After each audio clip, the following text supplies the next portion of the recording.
Today we pause to remember a Georgian who changed the world. 1 year ago, people from all over the world traveled to D.C. and our state to say goodbye and thank you to President Jimmy Carter, a farmer, president, peacemaker, and humanitarian whose influence stretched well beyond the White House.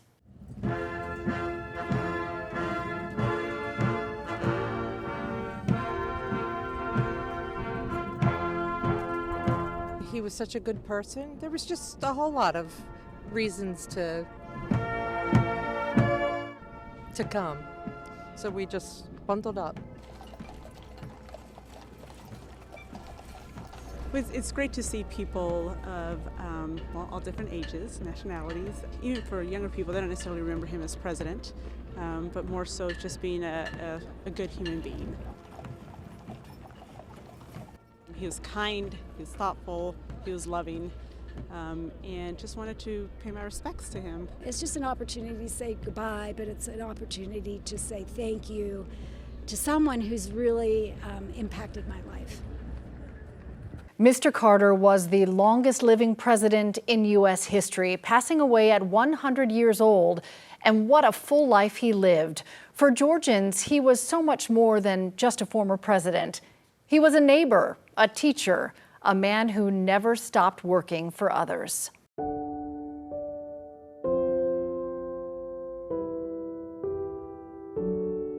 A global icon, a champion for justice, a dedicated public servant who never forgot his roots. You know, I've had a wonderful life. I've had thousands of friends, and I've had an exciting and adventurous and gratifying existence. James Earl Carter Jr. was born in Plains, Georgia in 1924. When he graduated from Plains High School, Carter went to a community college before joining the U.S. Naval Academy. And 2 years later, he received a wartime appointment serving on Navy submarines around the world. But Carter's heart was in his home state, and his love was in his hometown.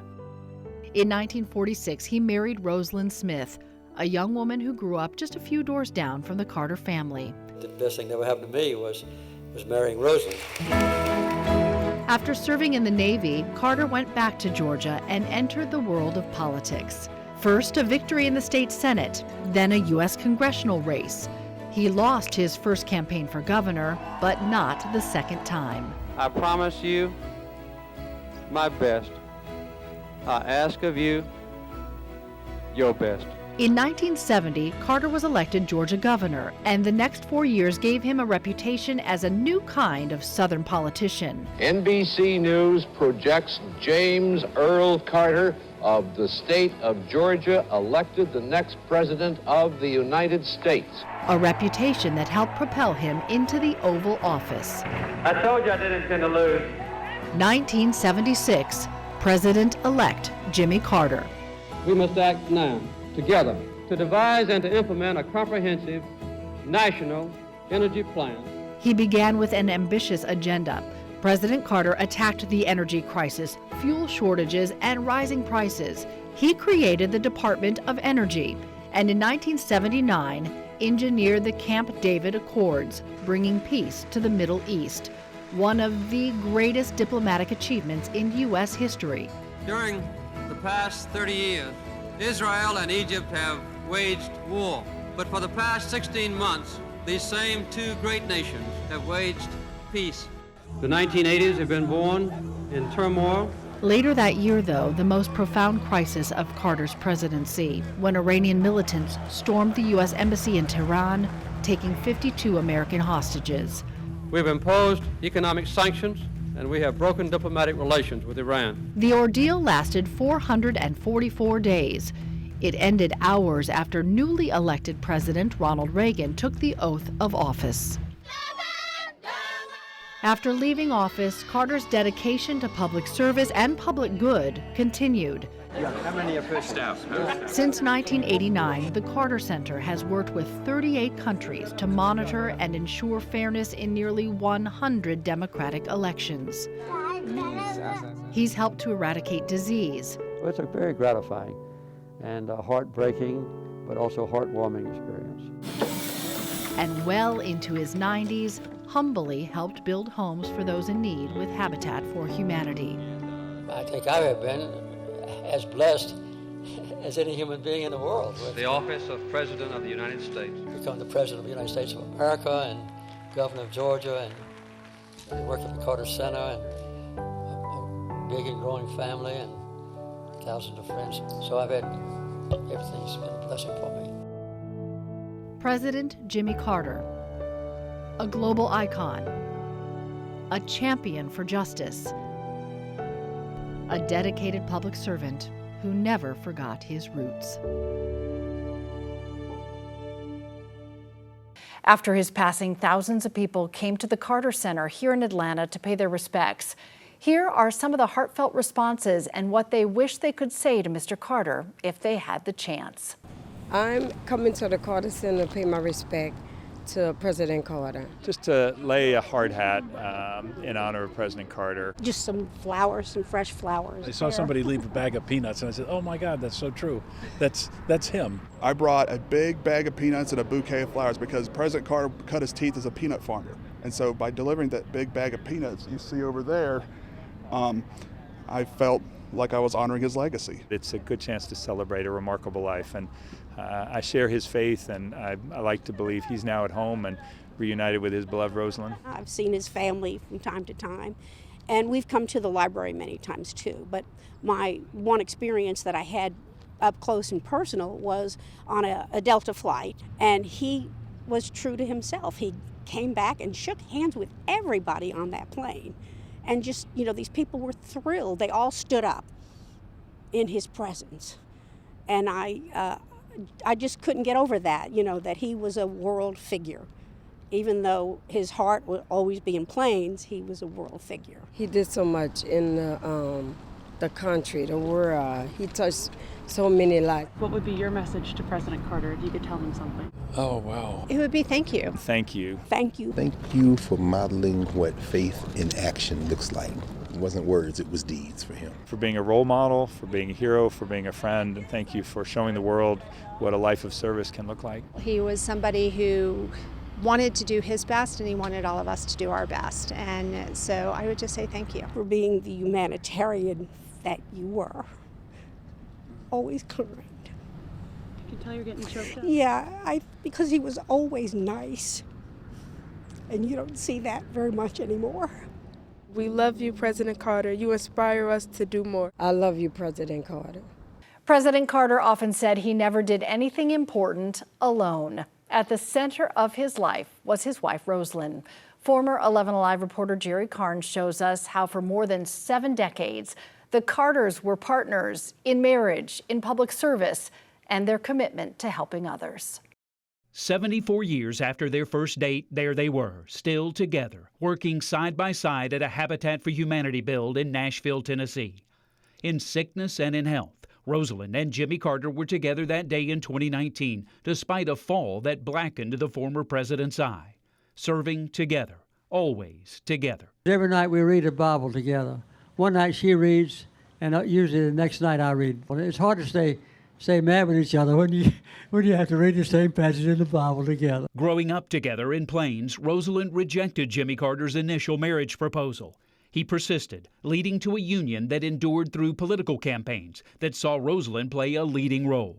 For 77 years, their affection for one another was constantly on display. As their family grew, their love deepened. Just a good life with children, grandchildren, great-grandchildren, and being happily married. As the years passed, the world celebrated with them. At a gathering for their 75th wedding anniversary, Rosalynn Carter admitted there was a time when she thought she would never marry. And then along came Jimmy Carter, and my life's been an adventure ever since.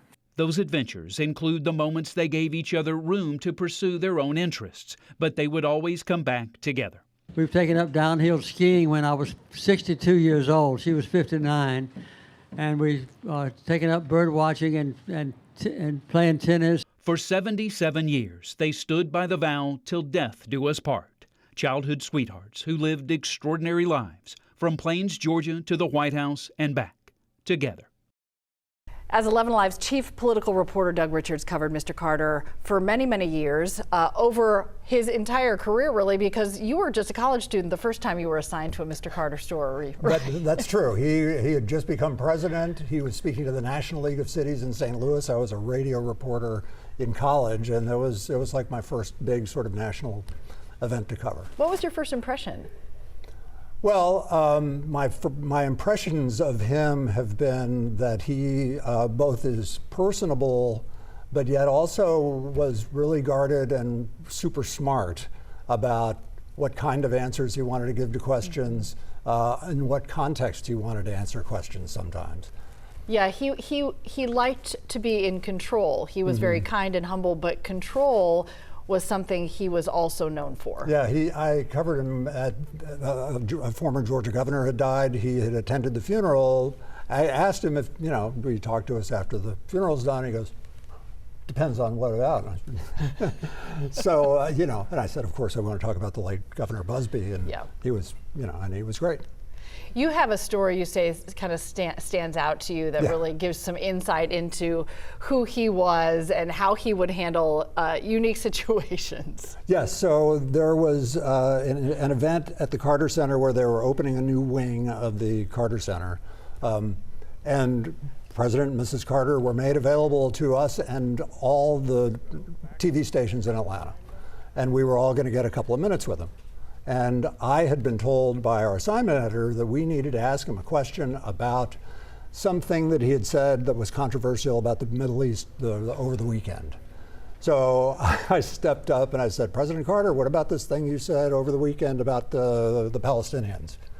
And the Carter Center publicist stepped forward and said, the ground rules are that you're only to ask him about the museum. And then Carter stepped forward and goes, you can ask me that question, you just have to frame it in the context of the Carter Center. And then he steps back and he smiles, and he and Rosalynn are standing there, and I'm like, okay. And all the other news anchors in town are like watching me, screw this up. Anyway, I asked him the question. He answered the question in a way that somewhat made news. And it was, and he saved my butt that day. What a fantastic story, because things have changed a lot in the years since, and to have the subject matter helping the reporter you don't often see. Frequently, it's the opposite. He saved you that day. I love that. Just frame the question a little differently.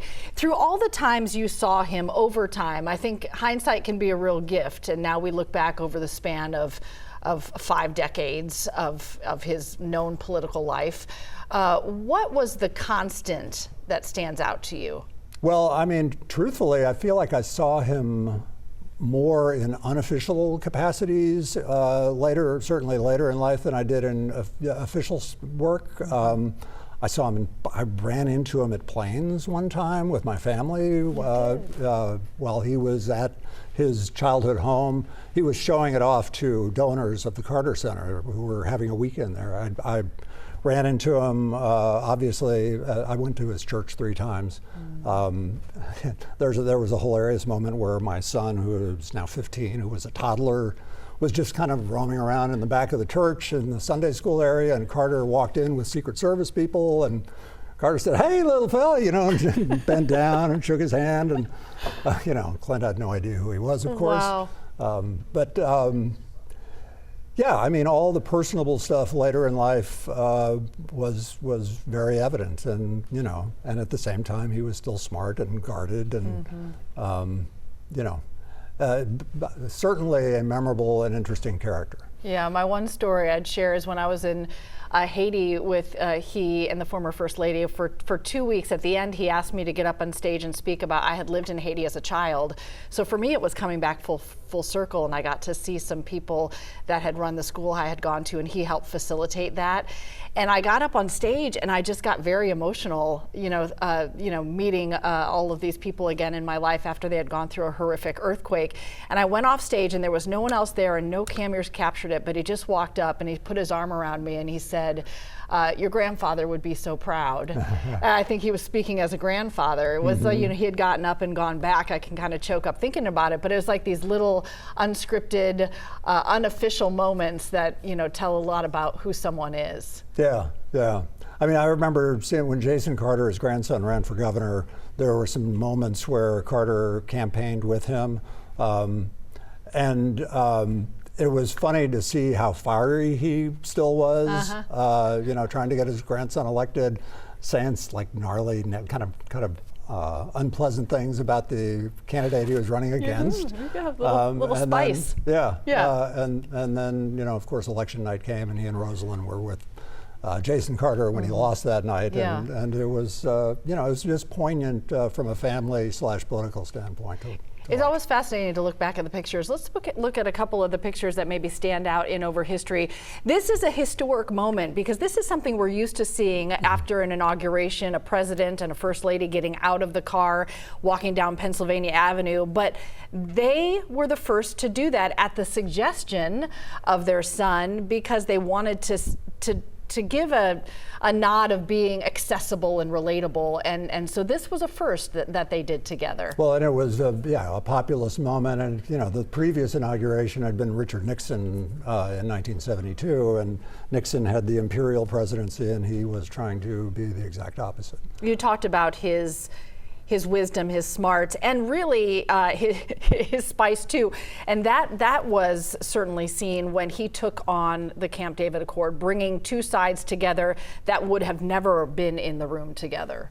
Yeah, I mean, when you read the history of that, I mean, I remember it taking place, but it was all backstage, and you know, the networks were trying to cover it, and they really couldn't because they weren't allowed access to what was actually going on. But you know, Carter, I mean, the thing nearly fell apart midway in, and Sadat was, I think, ready to go home, and Carter convinced him not to, and you know, they just stayed in their separate bunkers, and Carter just went shuffling back and forth between the two sides, and finally got him to talk about human things, you know, more than political things. Two leaders in the Middle East, longtime enemies, they could not come to agreement for so long, and then before, you know, they were all going to leave, Mr. Carter said he just went quietly. He said he prayed, and he realized the one commonality would be that they both had families and had children and grandchildren, and when he started talking to them about that, they found some common ground, and that is how they finally moved forward.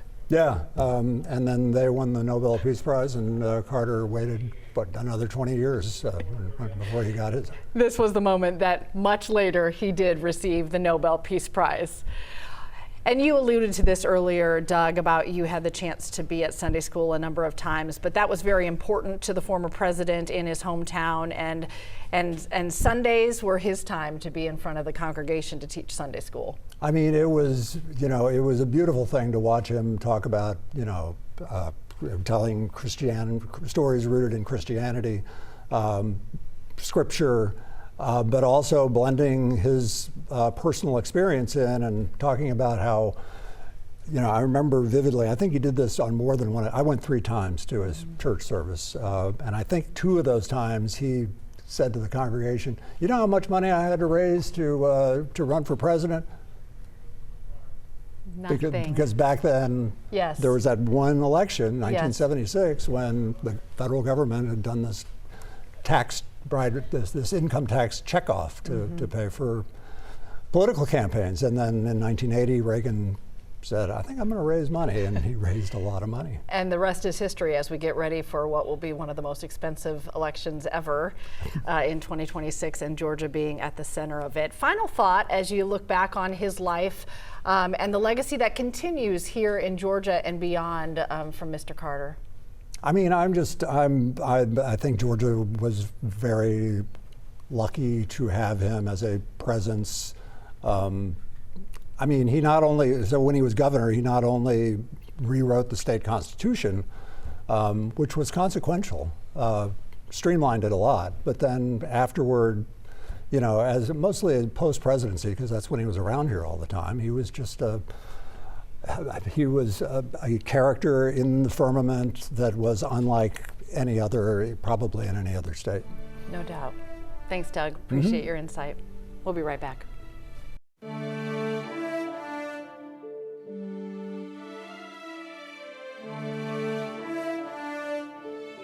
Welcome back. We pay tribute to President Jimmy Carter as we mark 1 year since his passing.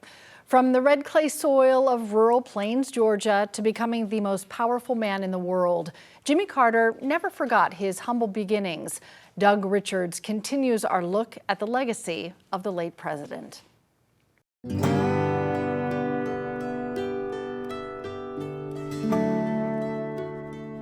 Although Plains, Georgia has made its mark as the birthplace and home of Jimmy Carter, the boy who became president actually spent his formative years in a place even smaller than Plains. 2 miles away, in a predominantly black community called Archery, Jimmy Carter's parents planted their roots in the South Georgia soil. During the dry season, when we were cultivating crops and planting and cultivating and harvesting, we were extremely busy in the field. And Daddy was a very good taskmaster. He taught me the benefits of hard work. Daddy was Earl Carter, a larger-than-life farmer who successfully ran a country store in Archery and an agricultural warehouse in downtown Plains. I think you could call Mr. Earl someone who was a large figure in this community. He was a person who was very generous, personally generous to people who were in need in the community. He was very energetic businessman, and in many ways set an example of leadership that President Carter picked up on in his life. Mama was Lillian Carter, a spirited woman who worked as a small-town nurse and was known to bend the rules. Mama paid no attention to the official segregation rules and regulations under which all of us lived. She treated African American people the same way she did white folks, and she could get away with it because she was part of the medical community. Right. Daddy, on the other hand, was I would say, like everybody else around Plains, was a segregationist. He believed in strict separation of black and white people, but he treated the black people, with great integrity and honesty, and we had a long line of people always that wanted to work on Daddy's farm because they knew he treated them right.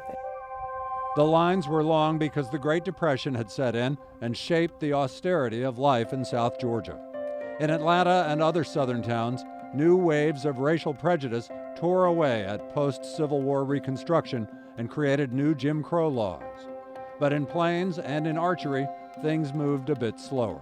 In this very rural, southern farm context, he had experienced a little bit of a reprieve from the racial prejudice and societal expectations that were so common in the 1920s.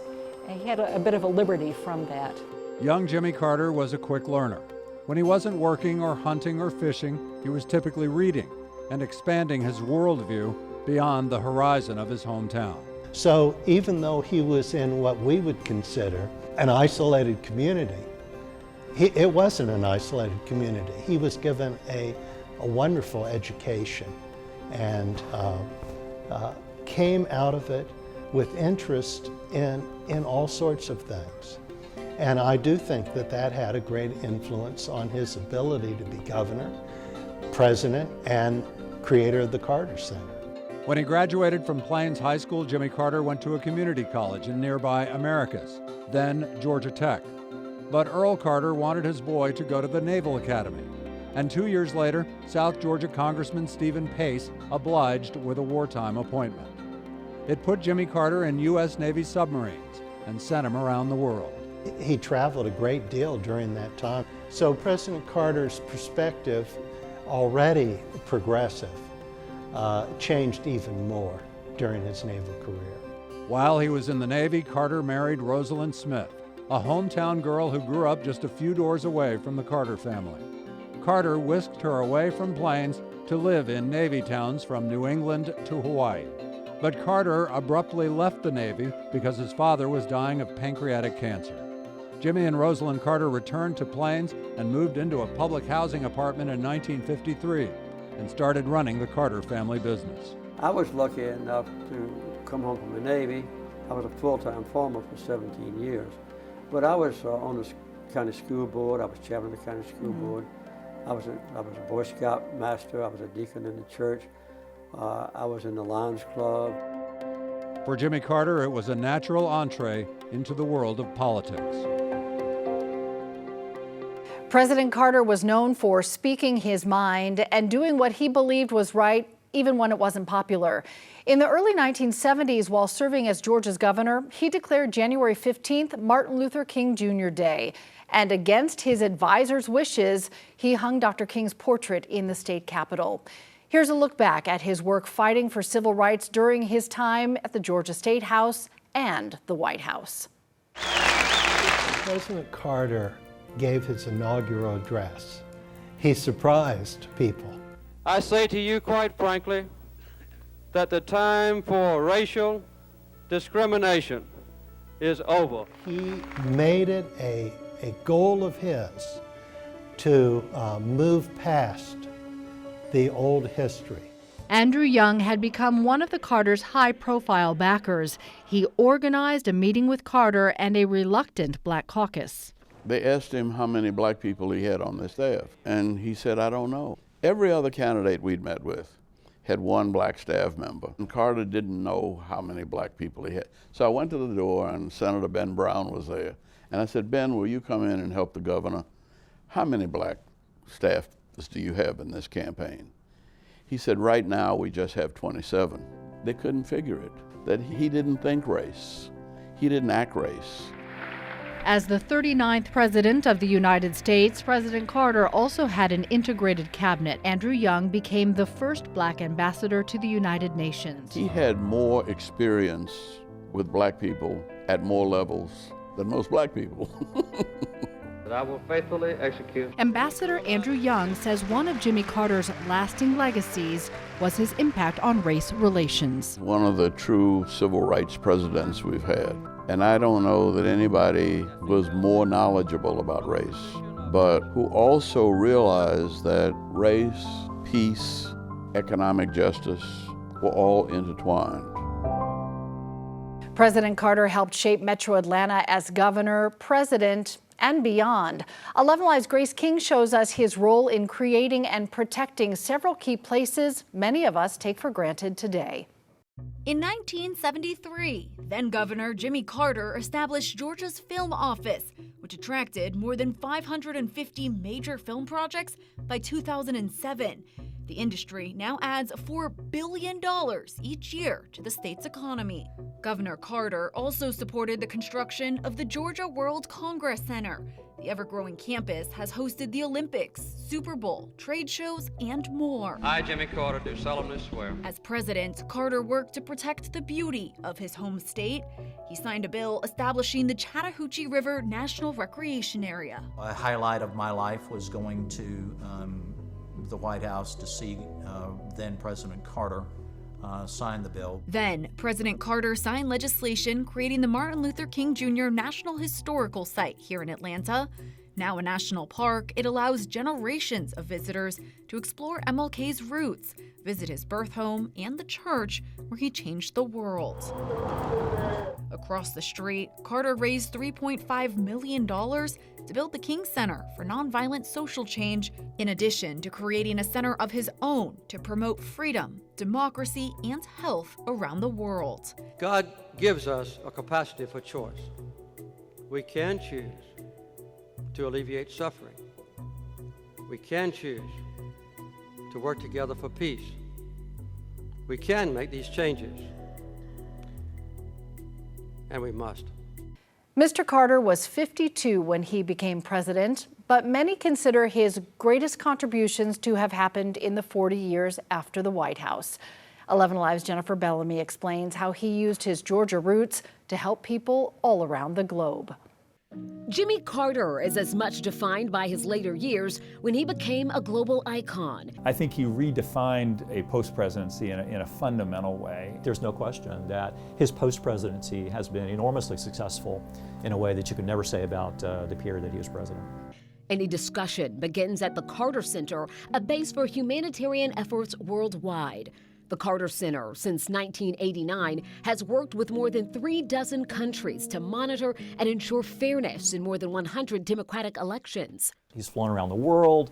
He has been involved in ongoing dialogues with different countries. Good to see you. Good to see you.